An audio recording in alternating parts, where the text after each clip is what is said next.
You gave her everything, your time, your energy, your attention. You were there for her, always.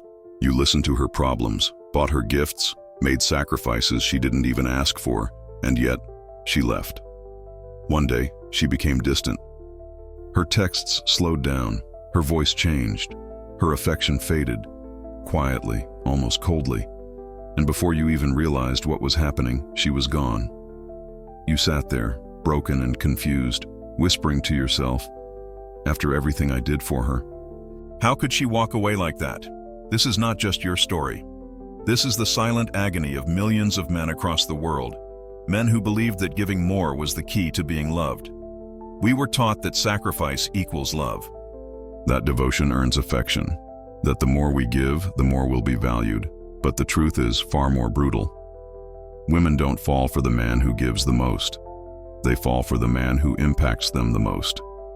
And that impact has nothing to do with how many gifts you bought or how many times you showed up when she needed you. It's not because women are cold or heartless. It's because attraction is not a transaction. It's not logical. It's deeply emotional, primal, instinctive. While men calculate love through effort and output, women respond to energy, to polarity, to emotional gravity. And unless you understand that truth, you will continue to give and continue to be abandoned. Marcus Aurelius once said, "The happiness of your life depends upon the quality of your thoughts."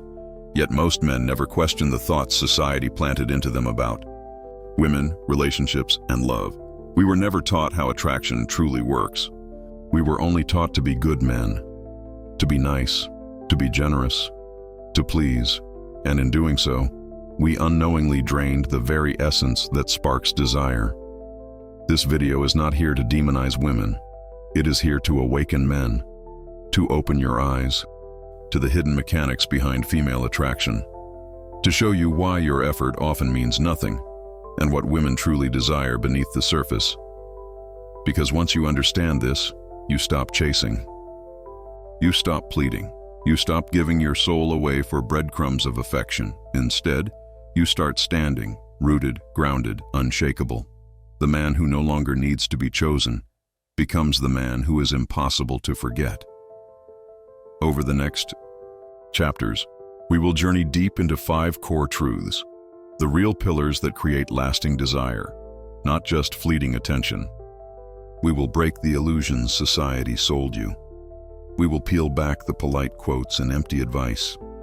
And together, we will rebuild your understanding, not as a tactic to get women, but as a path to becoming the man you were always meant to be, the man who radiates presence, who commands respect, who leads calmly without noise or neediness, who holds his power with grace. This is not about tricks. This is about inner mastery. Epictetus taught, "We suffer not from the events in our lives, but from our judgment about them." Today, you will see clearly. You will see the judgments that kept you trapped. You will reclaim your peace by releasing the lies. If you are ready for brutal truth, if you are done explaining yourself, if you are ready to become unshakable, let us begin. Emotional impact over effort. The greatest tragedy of modern men is not that they love too little, but that they give too much in the wrong ways. You see, men are builders. We are wired to create, to fix, to offer solutions. And somewhere, along the way, we were taught that relationships work the same way. The more effort we invest, the more secure love becomes. So we give. We give our time, our attention, our money, our presence. We solve problems before they're even spoken. We anticipate needs. We show up every time, like loyal soldiers marching for a cause. And for a while it feels righteous, like we're doing everything right. But then, slowly, almost invisibly, her interest fades. Not because she's cruel, not because she's ungrateful, but because attraction does not feed on effort. It feeds on emotional impact. Desire isn't logical. You cannot negotiate your way into her heart with consistency alone. You cannot purchase her passion through your sacrifices. Because while men attach love to what they do, women attach love to how they feel. Let me tell you a story. There are Two men. The first is diligent, attentive, and generous. He texts her every morning with sweet messages. He plans romantic dinners. He offers rides when she needs them. He is always available. His logic is simple. If I show her how much I care, she will love me back. The second man? He is present but not desperate. He offers attention, but not saturation. He listens but doesn't overspeak. His energy carries mystery, not overexposure. He stands in his frame. He is not chasing her approval. He is simply living, and she is drawn into his world. The outcome? The first man becomes familiar, predictable, safe, and over time, invisible. The second man triggers something ancient inside her, a pull, a curiosity, a desire to understand him deeper. She feels herself leaning forward because she cannot fully grasp him. Women are emotional creatures, not because they are weak, but because they live more deeply in the realm of feelings. The emotional center of the feminine thrives on contrast, on tension, on mystery, on unpredictability.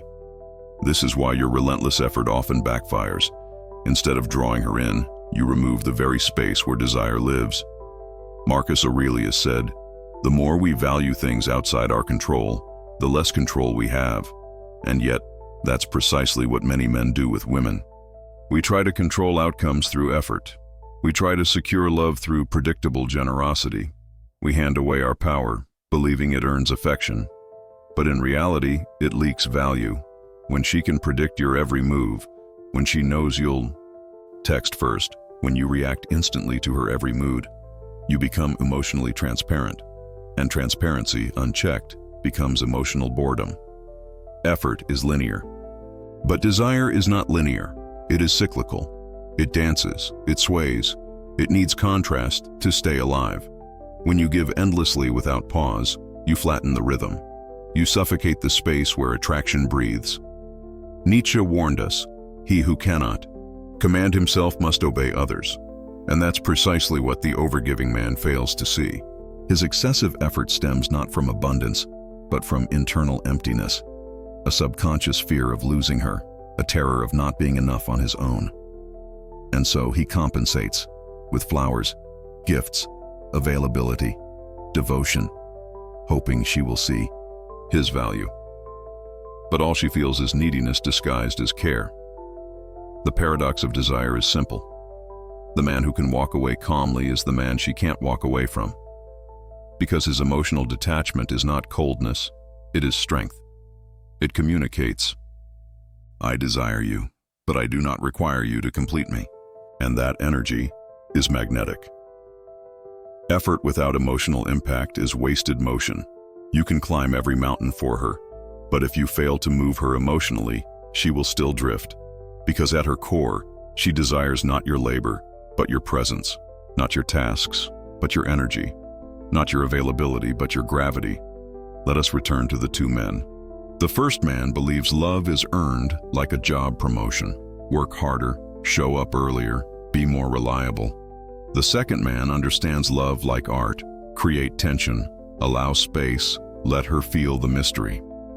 And while the first man burns himself, out proving his worth, the second man remains calm, allowing her curiosity to pull her closer. The man who gives too much becomes background noise. The man who gives just enough creates melody. That melody lives in silence between notes, in pauses between words, in moments of restraint, not oversaturation. Epictetus reminds us, first say to yourself what you would be, and then do what you have to do. You are not here to be her servant. You are here to be her emotional anchor, an unmoved mover, a silent mountain, a man who affects, not pleases. So ask yourself, am I giving because I choose to, or because I fear losing her? Am I showing presence, or performing to gain affection? Am I rooted, or reaching? Because women feel the difference. They feel when you act from security, and when you act from scarcity. Desire cannot be begged, it must be inspired. And inspiration requires restraint. It requires confidence. It requires space. Not coldness, not manipulation, but emotional independence. The man who gives everything at once is quickly consumed. The man who gives himself slowly, deliberately, remains unforgettable. Because in the spaces he creates, she feels, she wonders, she desires. This is emotional impact. This is your edge, and without it, no amount of effort will save you. Emotional power dynamic. The deepest hunger of the feminine is not comfort, but emotional tension, not certainty, but polarity. We live in a world obsessed with control. Men try to secure relationships by eliminating risk, by providing certainty, by making themselves predictable, safe, and fully available. But in doing so, they unwittingly destroy the very force that fuels female desire. Because at her core, a woman does not seek absolute control. She seeks the dance of energy, the silent power dynamic that creates emotional charge. Let us strip this down to its essence. A woman is not drawn to a man because he gives her everything. She is drawn to a man who affects her deeply, who moves her emotionally in ways she cannot fully grasp or predict. She does not fall in love with logic. She falls into desire through mystery, through contrast, through emotional polarity. Jung called this the tension of opposites. Within every woman lives both security and chaos, both light and shadow, both the desire for safety and the craving for danger. The man who gives only safety becomes boring. The man who gives only chaos becomes unstable. The man who balances both becomes intoxicating. This is the emotional power dynamic. Not domination, not control, but energetic leadership. A man who leads emotionally, not by controlling her emotions, but by controlling his own. A man who allows her to feel without losing himself in the process. Let me tell you a familiar story. There is a man who constantly gives. He texts her every hour. He anticipates her moods. He showers her with compliments. He fears her silence, so he fills it with noise. At first she appreciates it, but soon she grows restless. Because beneath the surface she feels it. She holds all the power. She controls the emotional weather. She can shift his mood with a text. She can shake his confidence with distance. And while this may seem harmless, it slowly erodes respect. Because women do not crave emotional control, they crave emotional stimulation. Predictability kills polarity. If she can move you like a puppet, if your peace depends on her mood, she loses the very tension that sparks attraction. Now contrast this with the man who holds frame. She pulls back, he remains steady.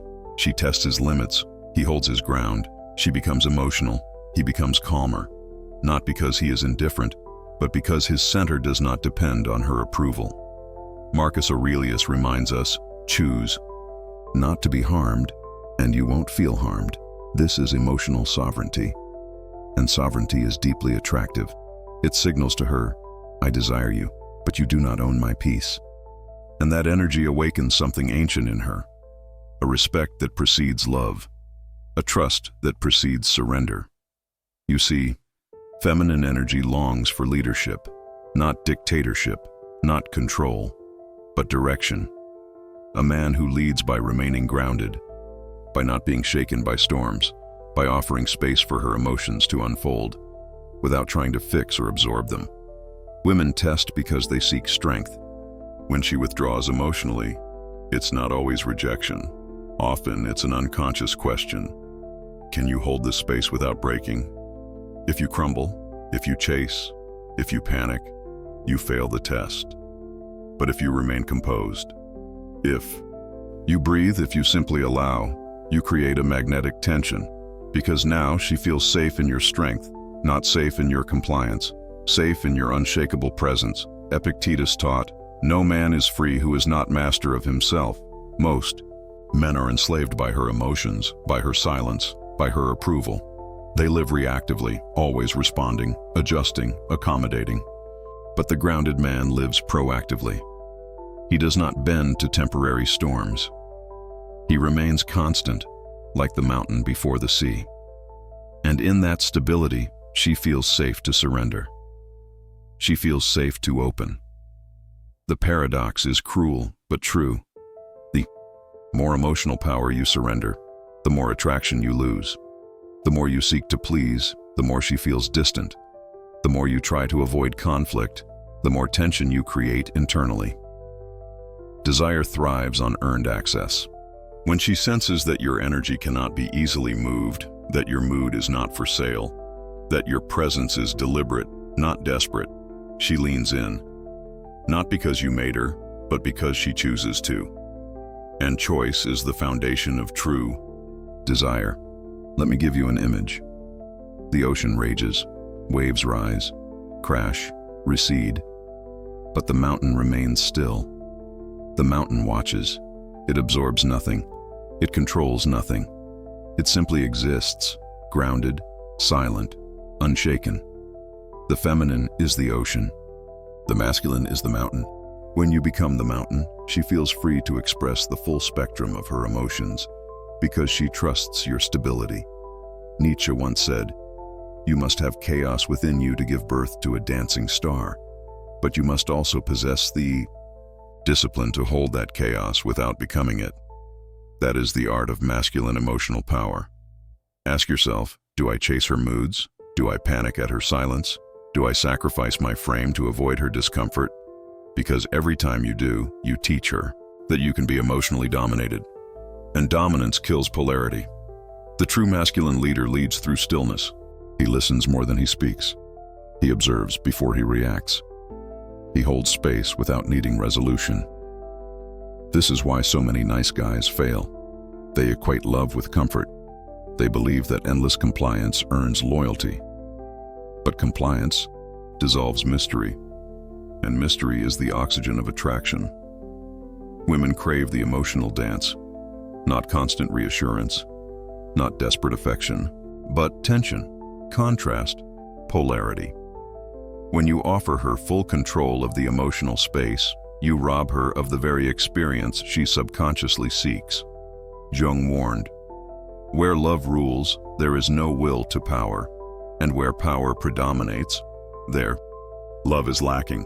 But true love is not about power or submission.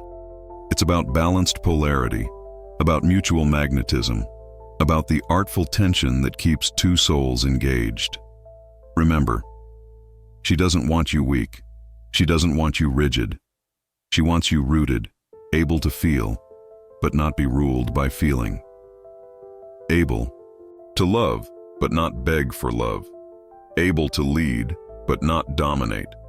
Able to hold space, but never lose self. The emotional power dynamic is not something you control externally. It is something you cultivate internally. It begins with mastering your own nervous system, your own triggers, your own scarcity. Only then can you offer her the gift she truly craves, a man who cannot be moved by temporary storms, because he has mastered the storm within. The man who holds emotional power becomes unforgettable, because in his presence she feels safe to surrender. She feels free to feel. She feels alive and pulled toward him endlessly. This is emotional power dynamic. This is the second pillar of masculine attraction, and without it, all your love becomes invisible. Mystery over predictability. What is fully known ceases to be desired.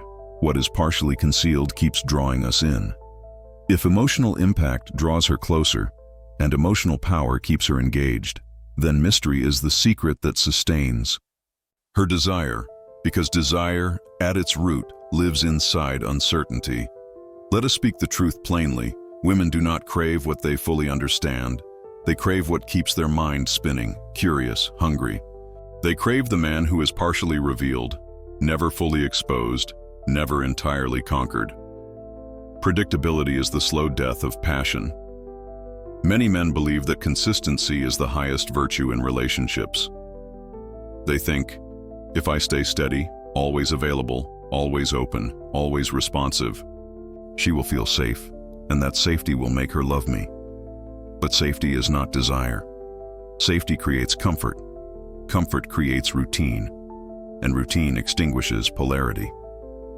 Marcus Aurelius said, "The impediment to action advances action. What stands in the way becomes the way." This applies to desire as well. Obstacles, uncertainty, the unknown, these fuel attraction. When everything is exposed too early, there remains nothing left for her to pursue. Let me illustrate with a familiar story. There is a man who puts all his cards on the table. He texts good morning every single day. He plans every date meticulously. He shares every thought, every feeling, every intention. He explains himself constantly, ensuring no misunderstandings ever arise.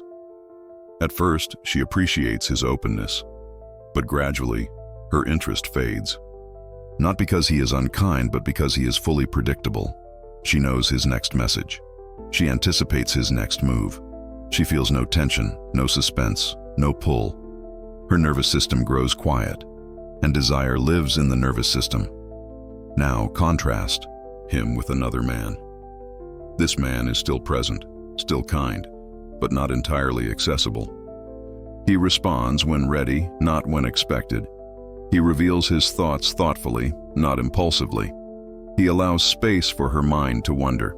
She cannot fully predict him, and because she cannot predict him, her mind stays engaged.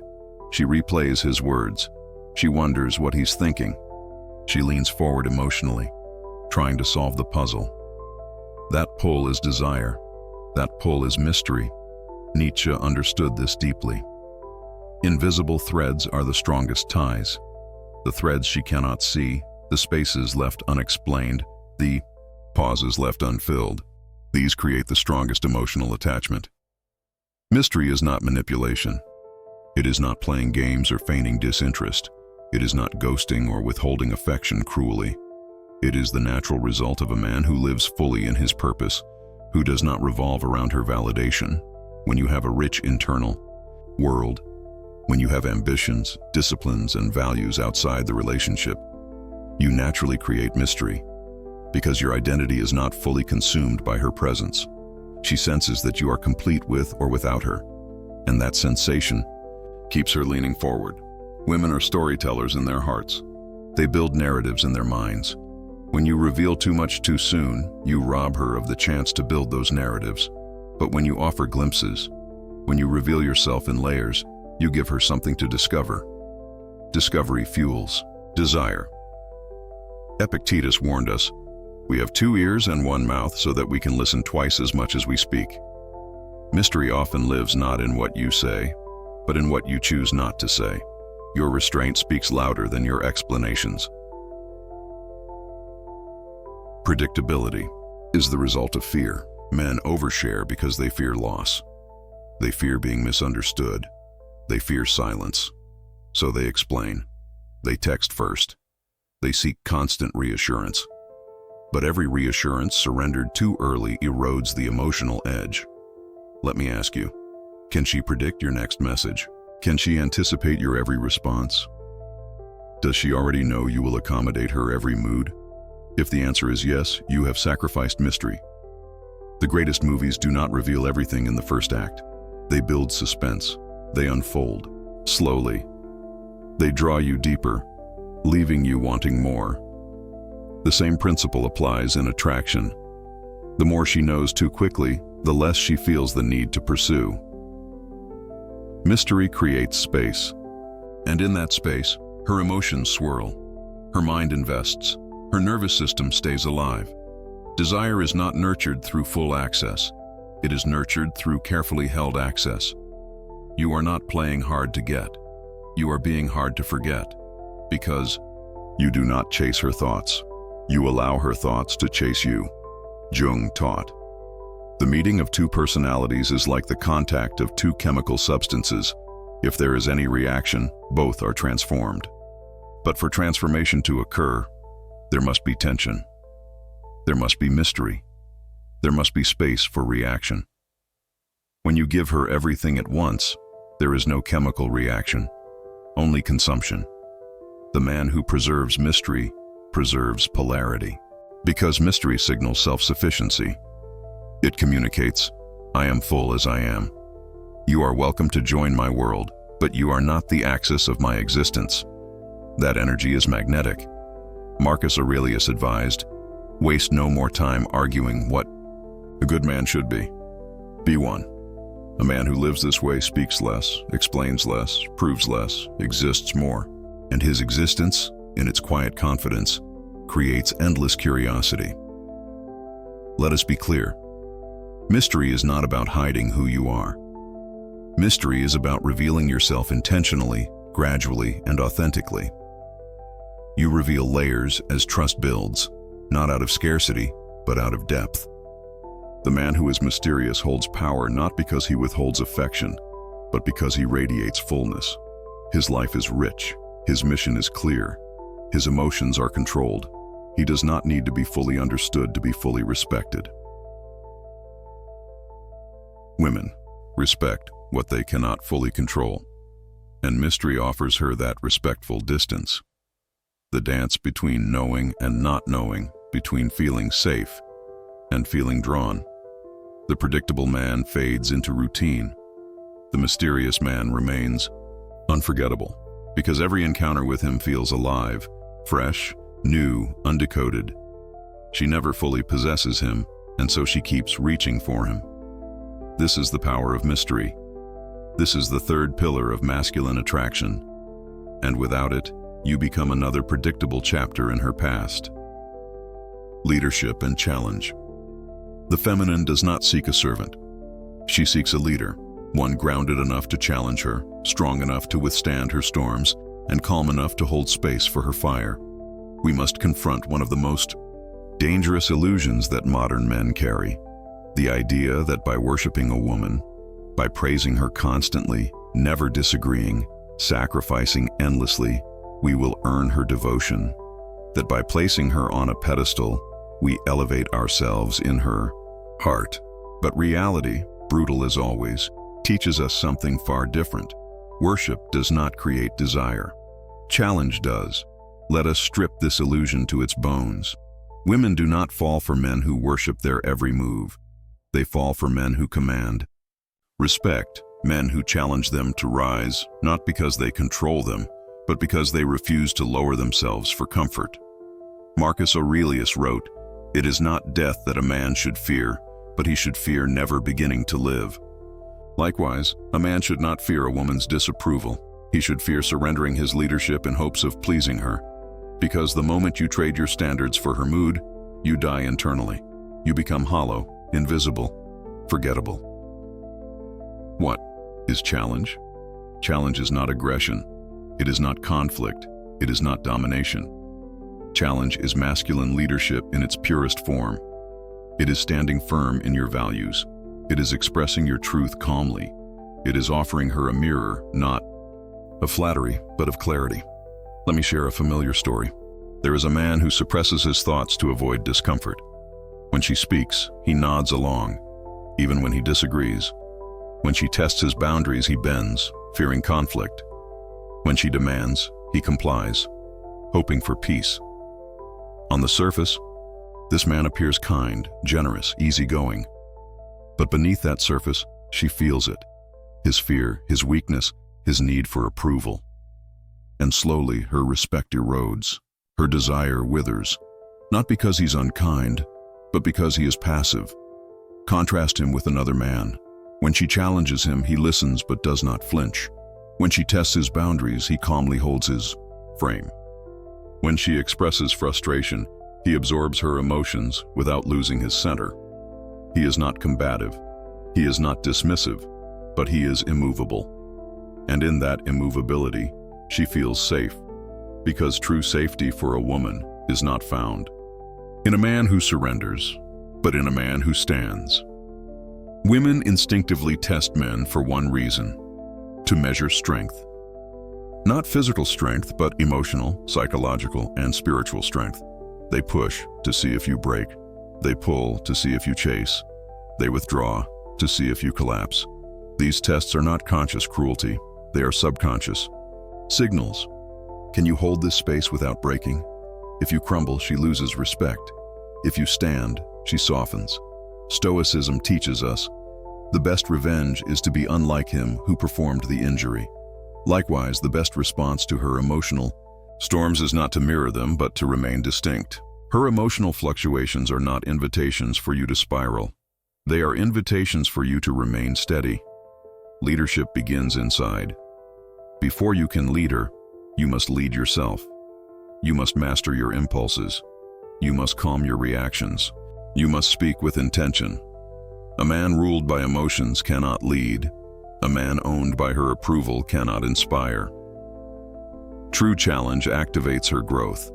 When you gently confront her inconsistencies, not to punish but to clarify, she grows. When you refuse to compromise your standards, she rises. When you say no calmly, she respects the boundary. Because every no spoken from calm power communicates value. I do not bend for approval, I stand because I know my worth. Let me illustrate. She raises her voice during an argument. The weak man reacts. He yells back, he apologizes. Prematurely, he panics to restore comfort. The strong man breathes. He listens without reacting. He holds silence. He waits for emotions to pass. In that stillness, she feels his power, not controlling her, but refusing to be controlled. Jung reminds us, the privilege of a lifetime is to become who you truly are. Becoming who you truly are requires the courage to lead, not just in career but in your relationships. Leading means stating your needs without apology, voicing your vision without seeking permission, setting your standards without fear of loss. You were not made to orbit her life like a satellite. You were made to carry your own gravity. And in your gravity, she orbits you. Not because you demand it, but because your presence commands it. Let us be clear. Leadership is not control. Challenge is not conflict. Strength is not coldness. Leadership is calm direction. Challenge is invitation to rise. Strength is peace under pressure. Marcus Aurelius instructed, "You have power over your mind, not outside events. Realize this, and you will find strength." The woman is an outside event. Her moods, desires, tests, external storms. Your strength lies not in controlling her, but in mastering your response. When you lead with calm power, she feels safe to express her full feminine energy. She trusts your guidance. She admires your steadiness. She surrenders, not out of weakness, but trust. Ask yourself, do I suppress my truth to avoid conflict? Do I chase approval at the cost of my standards? Do I react emotionally when tested? Every time you compromise your leadership for temporary peace, you erode long-term desire. The greatest act of love is not submission, it is stable leadership. A leadership that says, I love you, but I will not lose myself for you. And in that declaration, you become irresistible. The worshiper fades into background. The leader becomes unforgettable, because she sees you not as her servant, but as her equal, as her anchor, as her mirror for growth. This is the power of leadership and challenge. This is the fourth pillar of masculine attraction, and without it, love becomes lopsided, respect dissolves, and desire dies. Emotional detachment. The man who is ruled by emotion becomes a slave to the world. The man who rules his emotion becomes sovereign over himself and magnetic to all. There is a silent addiction that destroys more men than failure, heartbreak, or rejection ever could: emotional attachment. Attachment not to love itself, but to approval, to outcome, to validation, to being chosen. It's the desperate need to feel secure through another person's attention. And once a man hands his peace over to this addiction, he becomes weak, reactive, powerless. Emotional detachment is not coldness, it's not apathy, it's not indifference, it is sovereignty, the ability to feel without being ruled, to care without chasing, to love without losing self. Epictetus taught, we suffer not from the events in our lives, but from our judgment about them. Most men suffer not because she left, but because of the meaning they assign to her leaving. If she leaves, I'm unworthy. If she's distant, I'm unlovable. If she disapproves, I've failed. These judgments, not reality, create their torment. Let me give you an image. Imagine a man standing at the edge of a cliff. The wind howls, the ground shakes, clouds gather.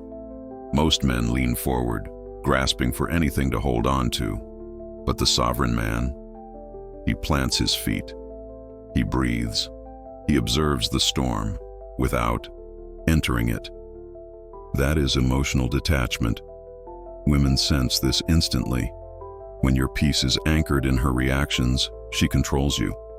When your peace is anchored within, she feels drawn to you. Because now, you are no longer another man begging for comfort. You are the rare man who offers calm in a world of chaos. Emotional detachment is power because it creates tension. When you do not react impulsively, she feels your steadiness. When you do not chase after silence, she leans into your mystery. When you do not crumble under withdrawal, she respects your frame. Let me give you a common story. She withdraws. She grows quiet. Her texts slow down. The reactive man panics.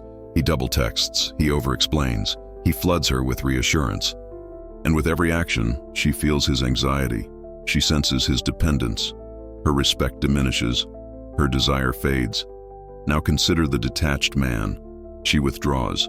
He notices, but does not chase. He allows space. He trusts himself. He knows that. Her withdrawal is not an emergency, that emotions fluctuate, that desire breathes intention, not desperation. And because he holds his ground, she feels the pull return. She feels his calm leadership. She feels safe in his emotional independence. Marcus Aurelius wrote, "If you are distressed by anything external, the pain is not due to the thing itself, but to your estimate of it." Women are not external threats. Their moods, tests, and distance are not attacks. They are invitations for you to stand unmoved. Detachment allows you to love deeply, but not need. To give freely, but not sacrifice identity. To connect, but not collapse. To commit, but never beg. Why is this so rare? Because most men were never taught to sit with discomfort. They were trained to fix, to resolve, to chase. Detachment requires the opposite, the discipline to allow space. Jung warned, "Until you make the unconscious conscious, it will direct your life, and you will call it fate." Your unconscious fear of abandonment drives your reactivity. Your need for approval drives your obsession. Detachment shines light on these shadows and dissolves them. Ask yourself, do I panic when she withdraws? Do I over-explain to secure her attention? Do I apologize excessively to restore comfort?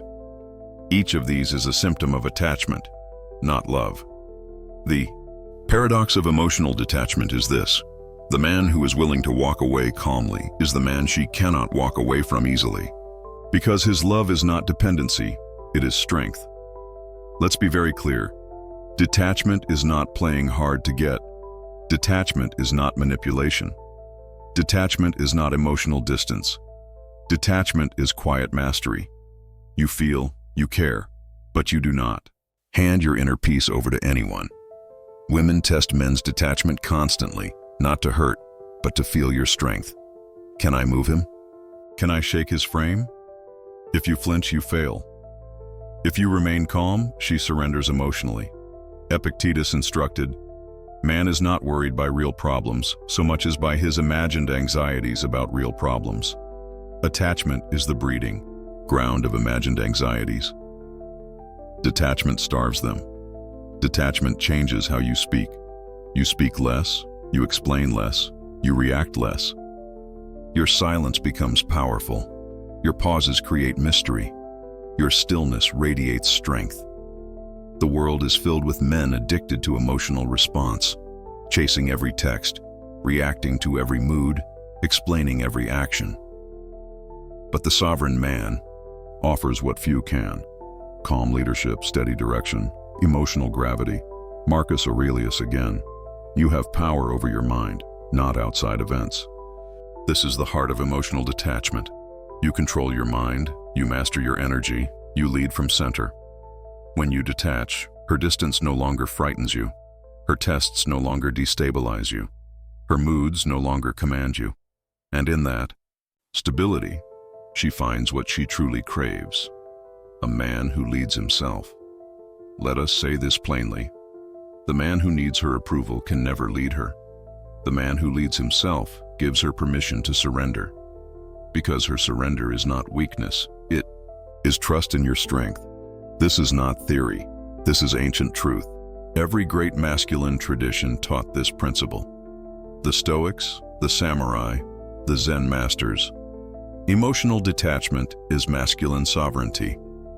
When you master detachment, you stop chasing, you stop explaining, you stop begging, you live, you breathe, you lead.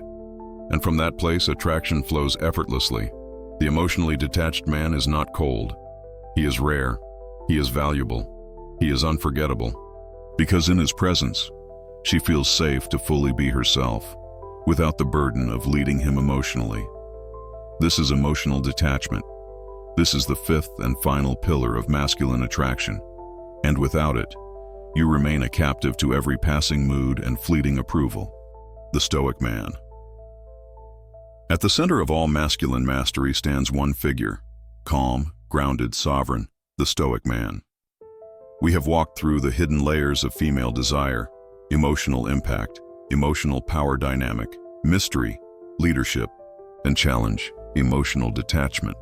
These are not tactics. They are not games. They are not temporary tricks to capture attention. They are pillars of inner mastery, of becoming a man who leads his life from the inside out. Let us return to the question that started this journey.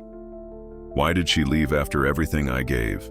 The answer, now clear, is painful yet liberating. Because what you gave was not what she needed. Because she never needed your effort. She needed your presence, your frame, your sovereignty. Women do not fall for the man who gives the most. They fall for the man who is most himself, not reactive, not desperate, not chasing, but rooted. Marcus Aurelius wrote, "Look well into thyself. There is a source of strength which will always spring up if thou wilt always look." This is the wellspring of masculine power, a strength untouched by her mood, her approval, or her absence. The Stoic man does not exist to impress women. He exists to master himself. His purpose drives him. His discipline shapes him. His silence speaks for him. He gives not to be chosen, but because giving flows from abundance, not scarcity. He leads, not to control, but to offer direction. He challenges, not to win, but to elevate. He detaches, not to protect his ego, but to preserve his peace. The world tells men to seek completion in women. Find the one. Make her happy. Do whatever it takes to keep her. But the Stoic man seeks completion only within himself. Jung taught, the most terrifying thing is to accept oneself completely, and that is precisely where most men fail. They seek comfort outside because they refuse to sit alone inside. But the Stoic man sits in stillness, in solitude, in mastery. He is not immune to love, but he is immune to dependency. He loves fiercely, yet without fear. He commits deeply, yet without attachment. He desires, yet remains free, because his identity is not for sale. It is built, forged in solitude, discipline, and self-command. The feminine craves his leadership, because she feels safe in his stability, not safe from conflict, safe from his collapse. She knows he will not crumble. She knows he will not chase. She knows he will not beg. And so she surrenders, fully, willingly, beautifully. This is not about being unemotional. The Stoic man feels deeply, but his feelings serve him, not enslave him. He holds anger without rage. He holds passion without addiction. He holds pain without despair. His emotions are visitors, not masters. The true masculine does not seek applause. He moves quietly. He speaks deliberately. He stands unshaken. He is respected, even by those who do not understand him. He is desired, even by those who cannot explain why. Because his energy carries weight, presence, gravity. He does not orbit any woman. He invites her to orbit his world, not out of arrogance, but out of centered being, not out of need, but out of abundance. She feels his completeness and is drawn deeper. Marcus Aurelius again. The impediment to action advances action. What stands in the way becomes the way. Every test, every withdrawal, every rejection becomes fuel for deeper strength. The Stoic man uses hardship as a sharpening stone. He grows from pain. He expands from loss. He rises from silence. The world, offers many men temporary victories, attention, approval, temporary affection. But it offers few men sovereignty, because sovereignty cannot be gifted. It must be earned, through self-confrontation, through discipline, through mastery. The Stoic man is rare because few dare walk his path, the path of restraint, the path of silent power, the path of internal freedom. And yet, for those who do, life opens. Women respond. Respect deepens. Desire sustains. Not because he pursued these things, but because he became the man who naturally draws them. This is the Stoic man. This is your calling. Not to chase women, but to master yourself so fully that women are drawn by forces even they cannot fully name. If these words have stirred something inside you, that quiet recognition of truth, then you already know this path is yours.